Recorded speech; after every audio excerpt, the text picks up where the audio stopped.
All right. So, Patton, welcome. Thank you so Hello. much for being here. I'm going to introduce you real quick and then we're going to just dive right in, all right, to your Perfect. message. Yes, Cool. ma'am. For those that don't know, Patton's message today is three keys for mall success. Um, and he started in 2001, 3.6 million in sales. He's a former high school football coach, pole vaulting coach, and Spanish teacher.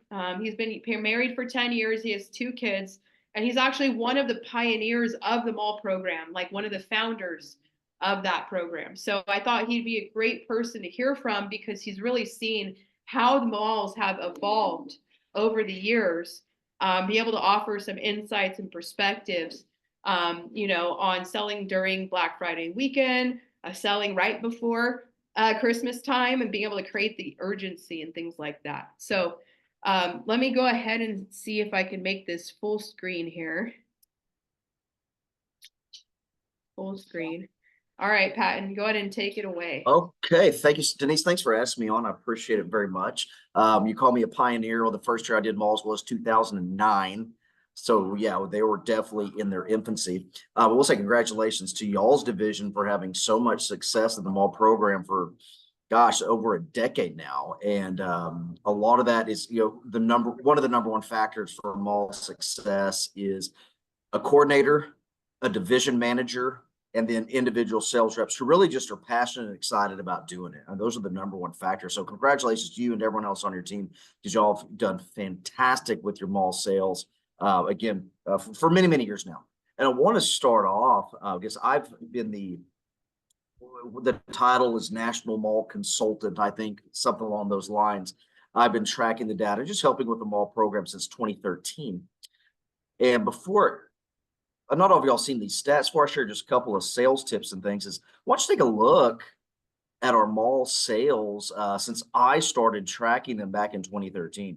So back in 2013, so that's truly a decade ago, we did about $1.6 million. And this is just holiday malls. This doesn't include, sometimes people do service events or kiosks random times throughout the year. This is just basically Black Friday through New Year's.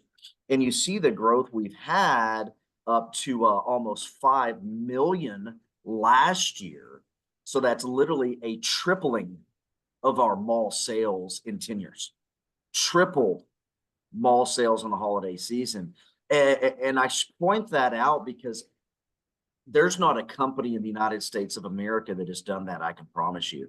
In fact, I'm very proud of these numbers because in the past decade, some malls have closed down. Macy's or J.C. Penney's, they've cleared the bankruptcy. What Sears, closed down. So you have a lot of stores that are headed up by these Harvard MBAs and people making $1 million bonuses in retail that haven't figured out how to make their malls work in the last decade. And we've tripled our sales. And that's not because we've tripled the number of malls we've been in. In fact, back in about 2013, I don't have the exact numbers here. We did about 100-ish malls at the holidays. Last year, we did about 130, 135.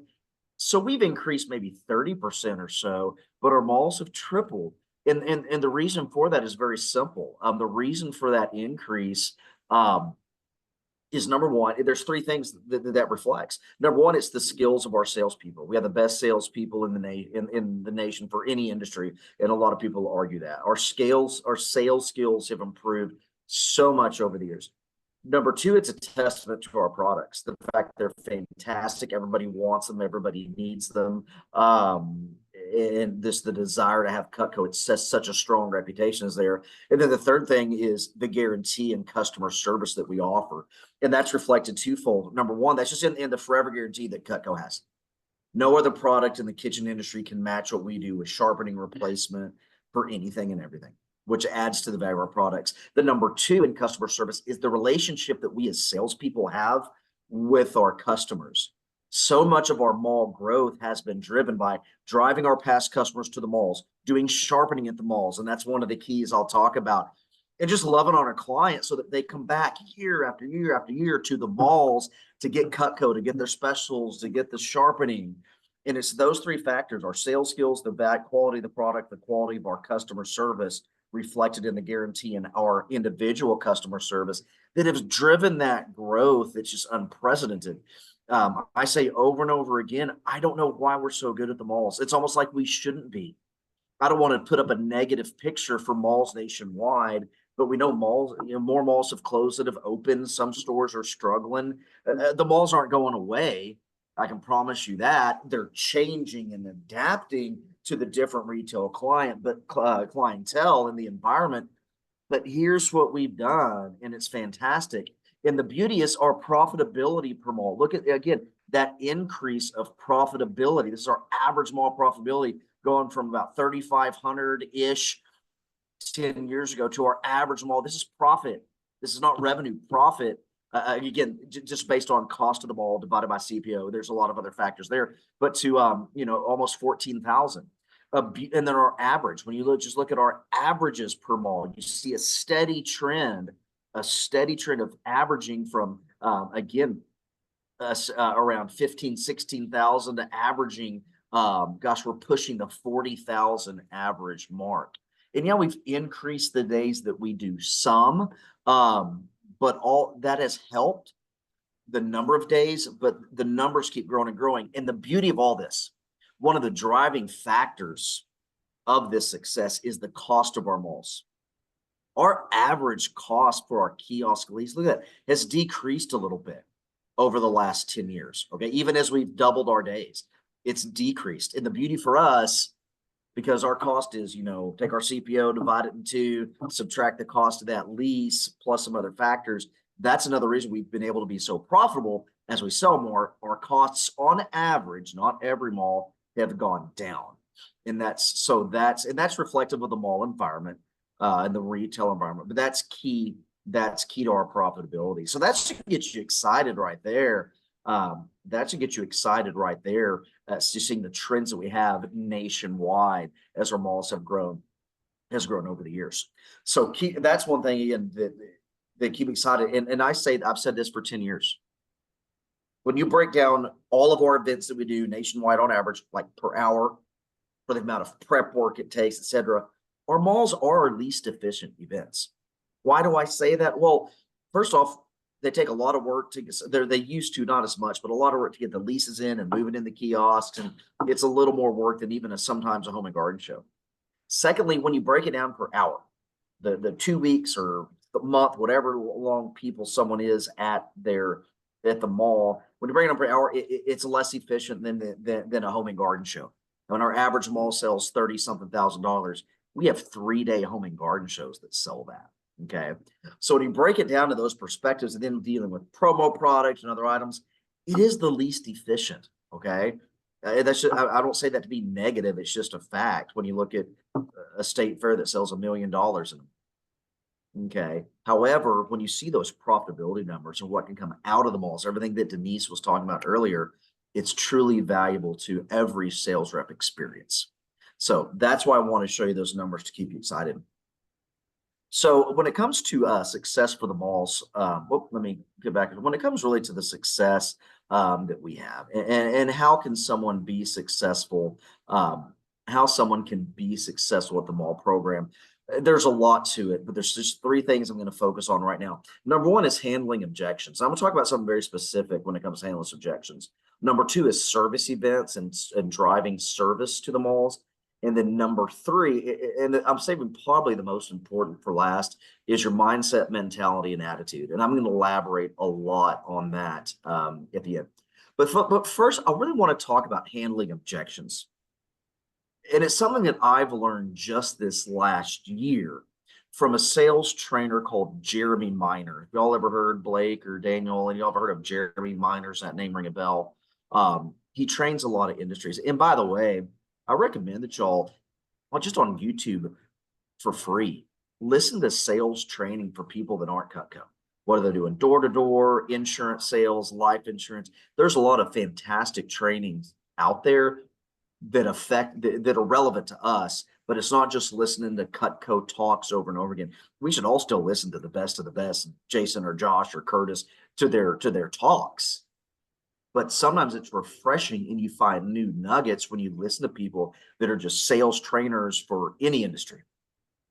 And so what I've found for Jeremy from a guy named Jeremy Miner is handling B-backs and all the objections we get. Because what I've learned is every industry gets, we got to think about it. We're going to walk around, got to talk to the wife.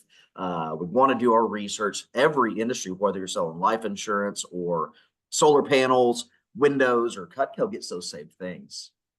And we get caught up so much in dealing with these objections that we think we have to have that immediate response, that immediate comeback, that witty, quick response, to counter those objections.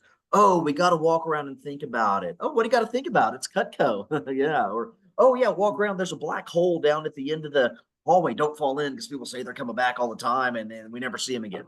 Now, those lines and phrases, they have a place. They're useful.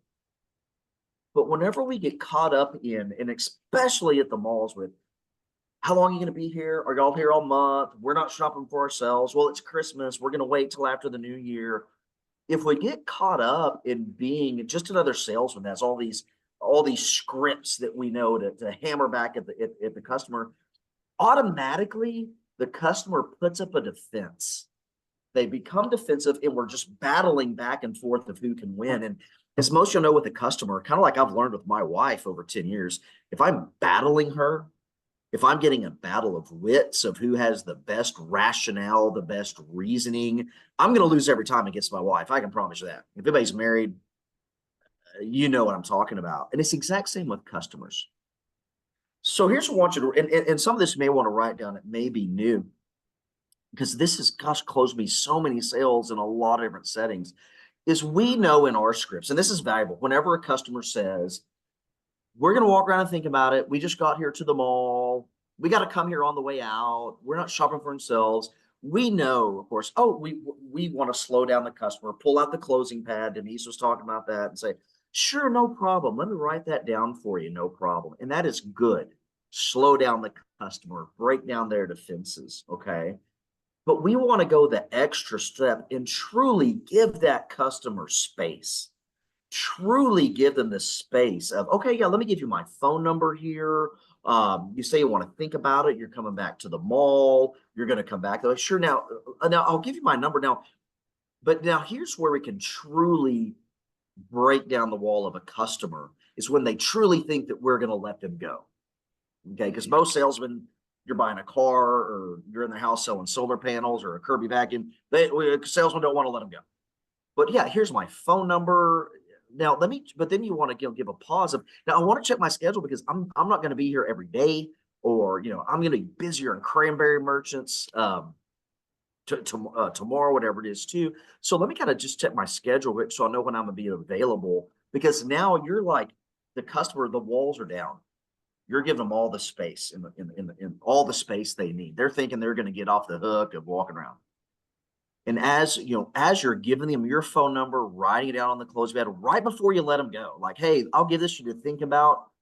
Here's the question to ask. And this is what I learned from Jeremy Miner. Hey, now, just because you'll probably give me a call in the next couple of days before Christmas, or just because I know you'll probably come see me while I get the mall today, just so I know and can be prepared for whatever questions you may have or about this set, this product, this sale, whatever.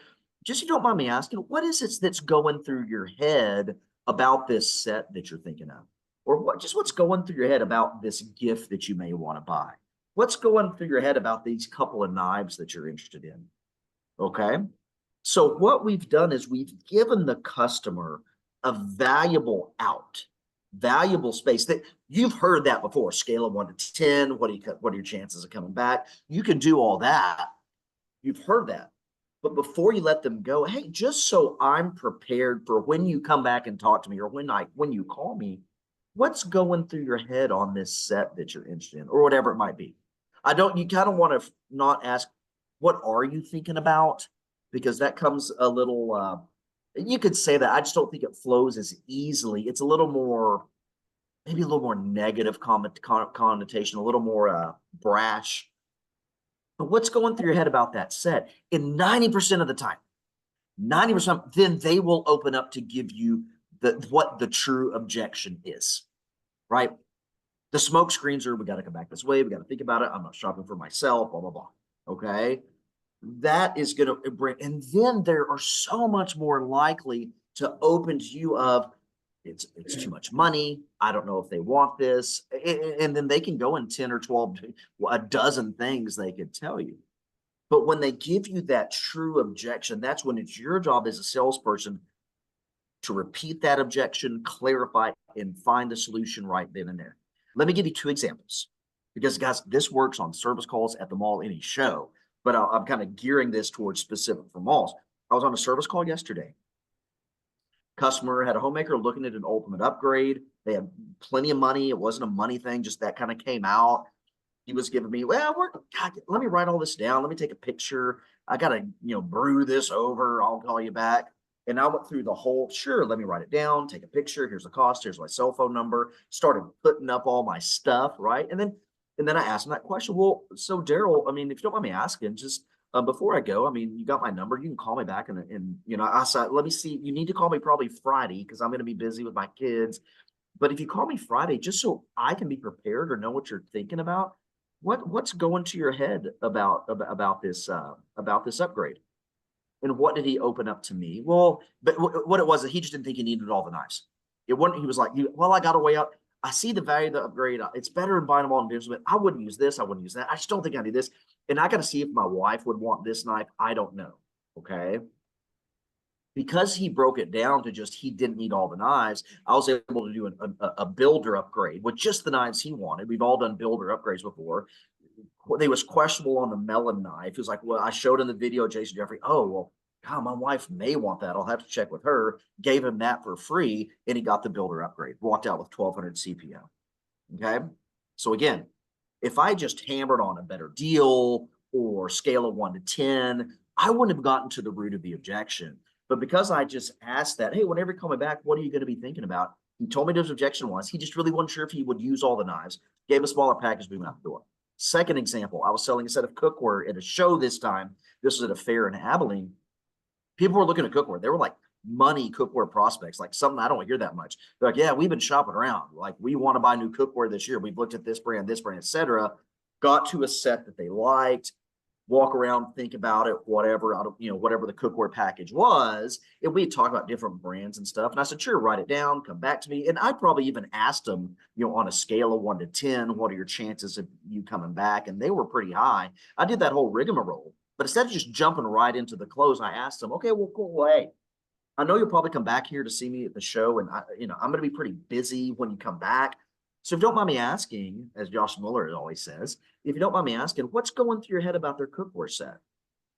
Their hesitancy, the reason they didn't want to buy it, okay, is they told us, well, we've looked at All Clad and this, and he's like, an Aussie, it's about $1,000 more than the other sets we're really looking at. And we get Cutco, it's good, it's valuable, but it's $1,000 more. So I was able to rebuild the value in Cutco, explain why we were more expensive. We did a little comparison of brands, gave them a griddle for free, and boom, they got it right then and there. Okay.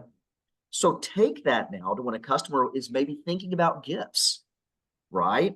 Because when a customer's thinking about gifts at the mall, they may have a list for their sister, their mom, their dad of 4 or 5 possibilities. So when they be-back you on some presents, oh, well, we like this for a dad. This, okay, we're going to walk around and think about it.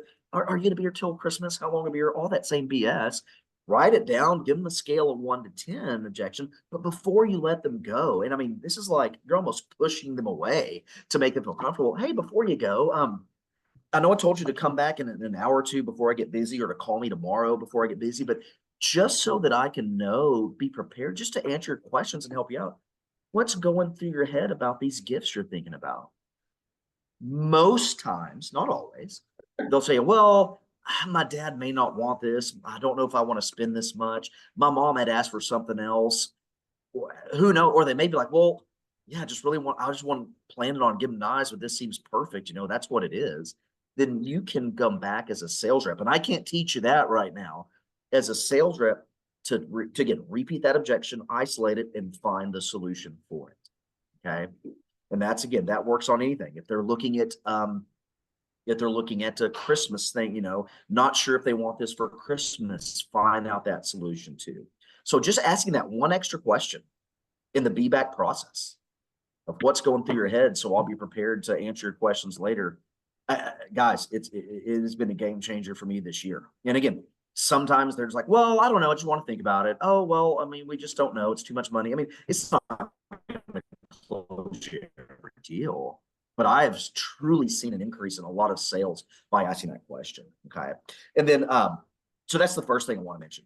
And let me throw in one other thing too, when it comes to sets also. I have a video I've sent out about this too. This kind of just not really related, but a beauty thing that you can sell customers on.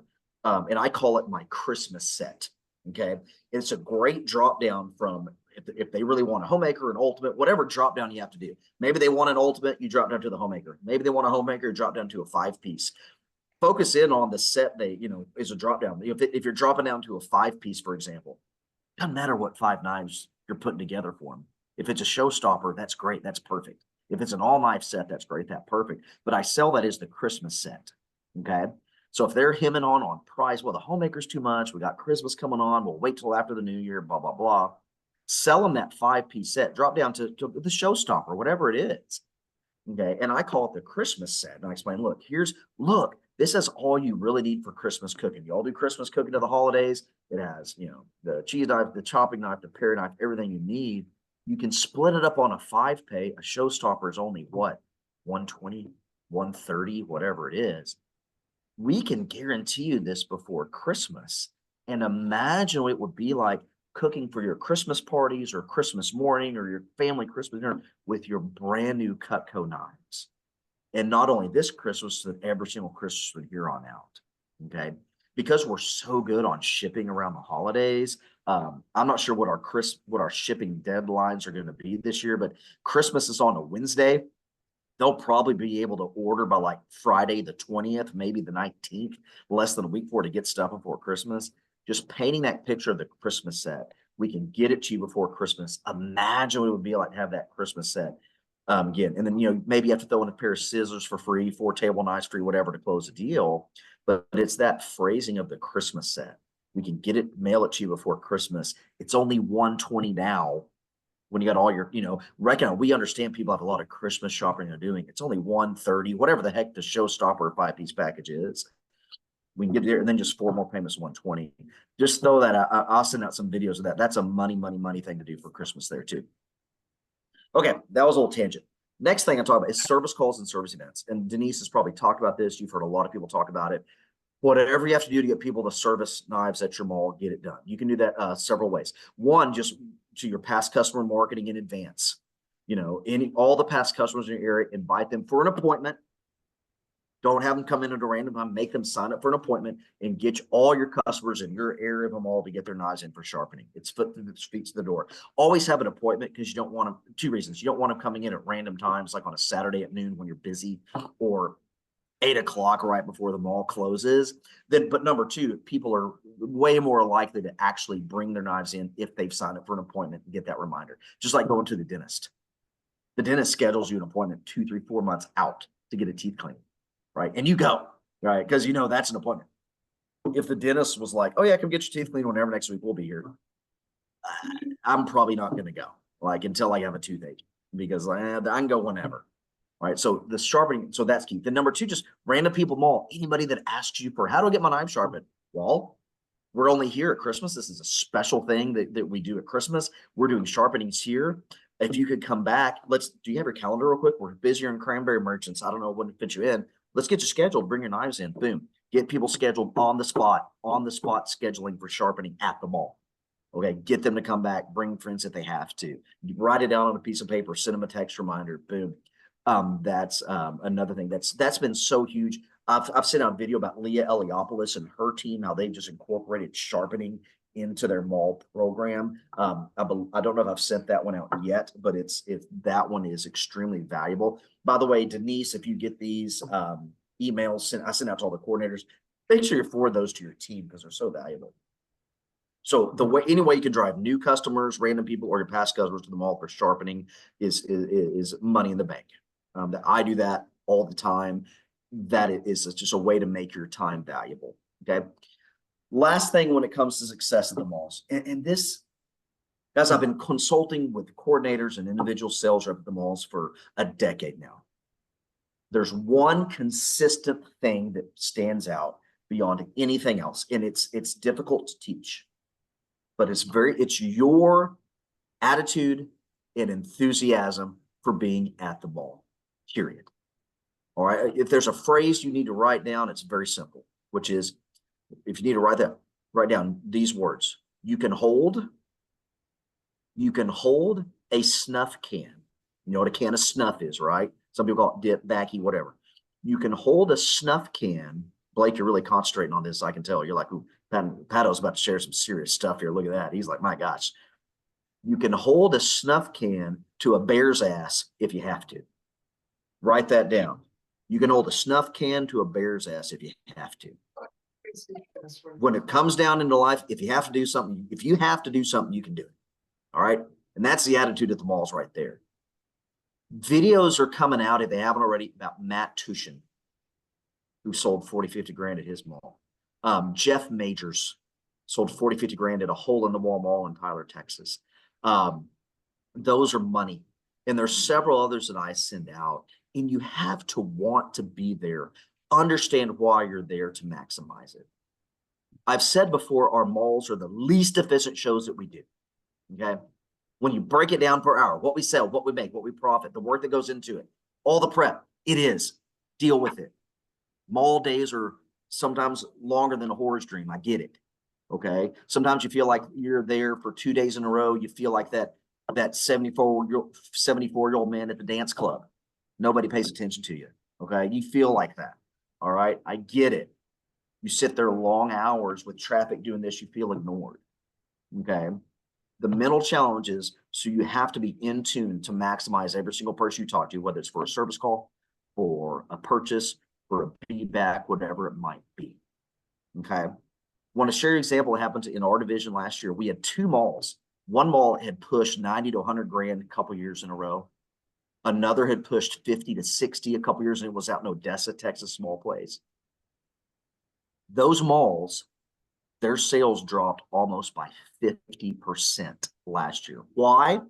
The number one reason, when we looked at everything, we had CSPs at those malls who are on their way out. They're doing something different now, which is fine, by the way. They're doing something different. That's their thing. That's no big deal. But they were CSPs. They were on their way out. And I worked with one of them a couple of days. Mentally, they weren't there. They were checked out. Okay. They were checked out. That happened 3 CSPs at 2 malls. Okay. On the flip side, out in Lubbock, Texas, the hub city of Lubbock, Texas, that mall had its best ever, almost 100 grand. Spencer Campbell and Coco Dolan were there. Why were they there? Why did they do good? Spencer was pushing for a silver cup and a Rolex. Coco was pushing for a Rolex, and they sealed it up in the last couple of weeks at the mall. Okay. They had a record-setting year. The others dropped in half. We've been over this over and over again. It's your mentality, your energy. Okay. I wish I could come up with a magic formula to tell you how to do that. I can't. Okay. I'm not saying you got to vision your why or anything like that. You just have to want to be there, because the days are long, the days are tough. Okay. And we've preached that for many, many, many, many years. I've seen it in my personal sales too. So how can you maximize that time? Again, Jeff Majors and Matt Tushin have wonderful things that come out, but the couple of keys to that. Well, number one is, of course, you've heard this. Denise probably taught this. Eat healthy. Don't Red Bull it up too much. Don't eat too much small food, but give yourself some breaks to do so. Number one, understand you're going to get turned down more than a horse bedspread some days. And it's a marathon, not a sprint. Okay. You have to be prepared for that. So when that good customer comes up, you can't be tuned out. You can't be turned off. You can't be exhausted. All right. Have that too. Again, have your cell phone there with your call sheet to do all of your sales follow up and your service call follow up, so that in those dead times you're busy. You've got to have something to do, whether it's practicing your scripts, watching videos, something like that. And then thirdly, some people handle it different ways. Matt Tushin in his call, again, I don't know if it's gone out or not. He's talked about the long days. He said probably more than most people. Matt's up on his feet calling people in. Hey, how you doing? I heard a Cutco. Hey, I heard a Cutco. He's kind of a guy that's more out there, okay, to rope people into the mall. That's how he stays busy. That's his thing. Me personally, I'm not that kind of person. Jeff Majors is not that kind of person, but Jeff Majors, he talks about, he's become friends with the security guards and the mall managers and everybody else. So he makes it a fun community environment. He goes by and visits with the jewelry people across the way. He gives Cutco to the security guards. He's made it a fun work environment for him. It's a different approach, but you've got to find a way that makes it work for you. Okay. Whatever gets your pee hot, whatever gets you enthusiastic. All right. And across the board, whether you're working a rinky-dink mall it's in the middle of nowhere that's only going to sell 30 grand, or the busiest, nicest mall in California that sells 160, your mentality every day is going to make it happen. You've got to be reaching out when you're struggling to your friends that are working, reach out to your coordinator. Coordinator's got to be managing you, checking your numbers, to have a goal set, share your goals with your customer, that every person that you're selling to have a thermometer, whatever it takes. All that stuff is the number one thing. Okay. It's that mentality, your energy, enthusiasm. Nothing will trump that, no matter your sales skills, no matter what. I can promise. I've seen it happen many, many, many, many times. Okay. So that's it. And then one other thing, God, look at my notes here. I have one other thing about that. Oh gosh, dang it. Where is it?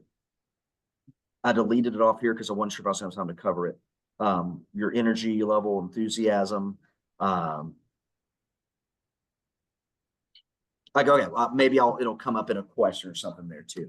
Yeah. So that's what it takes. That's not that energy mentality. That's not like a eye-opening, enlightening thing that's going to revolutionize somebody's head right now. But I promise you this, when you get at that mall, that's going to be the difference. And here's the beauty of it. Real thing. Here's the beauty of it though.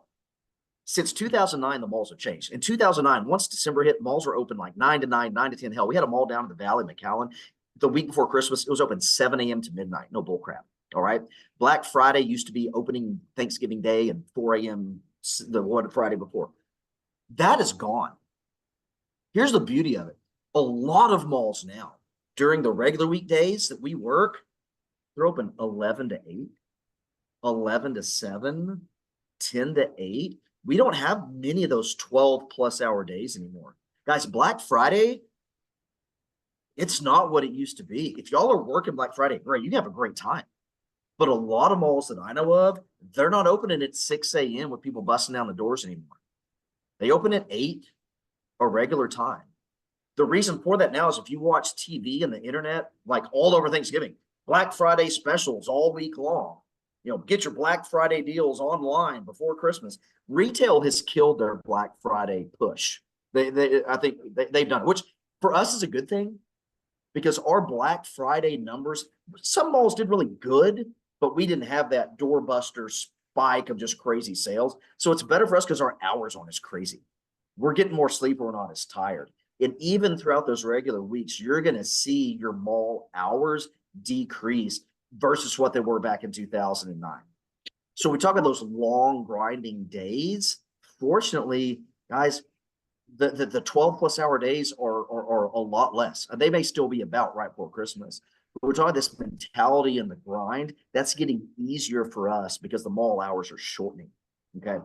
So keep that in mind, that when we talk the preparation and the fatigue, it's still going to be there. You got to be on point every day, but you may have time to get up and exercise in the morning or get a better night's sleep or something like that too. Okay. So guys, those are my main things. And there's a lot more that just check I have tons of recorded calls of the top sales reps, the top coordinators that come out that go in way more depth than I have time for. Your coordinators and DVMs, get those, ask them to send those out, because there's a plethora of wonderful mall stuff that goes by too. So remember those two things. Ask that dadgum closing question. It's huge and key. Have some good energy and get your dadgum customers to the mall to sharpen their knives. I mean, and at the end of the day, you got to be like that squeaky door up in my son's room where the hinges are falling off. You just got to close better. So, all right, I can take time for questions if you need me to, Denise. I can just stand here and look good. I'm really good at doing that. It's just sitting around looking good. I can handle that. Obviously, you know. Well, I appreciate that. That was fire. I think a lot of that stuff is great reminders and things, and then also some key phrasing that, you know, I don't think we've heard before, because I think we're all so focused on scale of 1 to 10 and things like that. And, you know, why not ask a more low-key question that kind of draws out what the customer's really without feeling like you're pressuring them. So I thought that was really good. Wanted to let you know there is a room full of people right here. Oh, okay. I see. Okay. Hello, room full of people. It froze up, but I just, that's a vector. You're in a vector that are office. here. That's awesome. So, Patton. Hold on a second. I don't know what happened to the video on the TV, but so You're not just talking to the people on Zoom. We do have a in-person training going on. Fantastic. And anyway, sorry, it's disconnected from the TV here. So anyway, anybody have any questions for Patton while we have him here? I'll take a question or two, and I have one other Like thing to I want open to elaborate. I want to elaborate on too. After I can take some questions. I got all the time in the world, so I'm just hungry. I think it's something to eat. it. Hey, I'm Anybody hungry. got something for Patton? I'm hungry and a woodpecker with a headache. All right. Thanks. All right. Well, we do have a packed schedule. Matt Tushin's actually speaking at our meeting today, so we're Dude, for that. that's amazing. Uh, Yeah, do and then everything he we've also says. got JC Miranda as well. So He doesn't know how to sell it. He hasn't sold anything. What are you talking about? He hasn't sold anything at malls. Why do you want to listen to him? Right. What did he sell last year? 3 trimmers and a homemaker, and that's it? Like, I mean, come on. bunch of sheets. He said a bunch of sheets. You said you had one more thing you wanted to add before you head out. Okay, yeah. And this is what I learned from this guy, Jeremy Miner, which look him up. He's cool. He's kind of a cocky hotshot sales guy, but a lot are. But also when we handling those objections, ask those questions, he talks a lot about your tone. And there's hours about tone. But I think another thing too is whenever we want to be quick with those responses. Oh, I got to think about it. Well, we're like a ping pong back and forth, boom, boom, boom. Slow everything down and have a concerned tone sometime. When people say, well, I'm not sure if my mom would want this. Oh, okay, cool. Well, have you thought about what has your mom talked about? You'll listen to my tone just right now. Okay, so you can walk about, sure. You're thinking about buying for your dad. Yeah. Has your dad asked for anything in particular? Does your dad like to cook a lot or something? Just really focus on your tone. A lot of times we need to be concerned and helpful with a customer. And then at times, even a little bit, maybe sounding confused so that they are inspired to really open up about what the issue is. For example, and this kind of applies in the realtor world. I was calling a customer about buying more closely, and she said, I didn't get the response I wanted from my clients, and I have in my head the keys. Oh, well, it doesn't matter how they respond. It's 10 years down the road when they're always happy with the Cutco knives. That's more important than the response they get. That's the sales. No, I exaggerate, but that's the salesy approach we know. Take the mentality and again of saying, oh, okay, well, what kind of a response were you expecting, or what was the response that you didn't get? Like what? When you say you didn't get the right response, what were you, how did they react? See how my tone is more of, tell me more. What exactly do you mean? I'm not quite catching you. So that customer now has to justify in their head what they're saying. So if the customer says something along, well, we just want to wait until after Christmas because we want to get a set, but whatever. Okay, sure. Now, after Christmas, it may cost a little more. Like, do you need these knives before Christmas? Okay. Do you have any good knives at home to cook your Christmas dinner with? When you say you need to wait, like how much longer do you need to wait? Yeah, again, it's that tone that comes out that don't try to be so just, again, arguing with my wife. It never works. I promise. But if I can just shut the hell up and listen and let her go off on me for a while, sometimes that truth comes out and her vulnerability is there that we can actually communicate. Same thing with the customer. Although my wife wins 95% more times than the customer wins, I can promise you that. It's hopeless. It's true. So that's all I wanted to comment on is your tone there too. All right, I'm gonna go get some nachos. All right. Well, thank you again, Patton. We appreciate your time. And if there's anything I can do to help contribute to your division, just let me know. Share those videos I send out in the interviews with everyone you got. I don't have most CSPs get them, most coordinators, but send them out to everybody on your team when they call. There's dozens of mall tips in there. Okay. Okay. I will do that. Thank you again. I'm gonna get something to eat. Y'all take care. All right. Bye.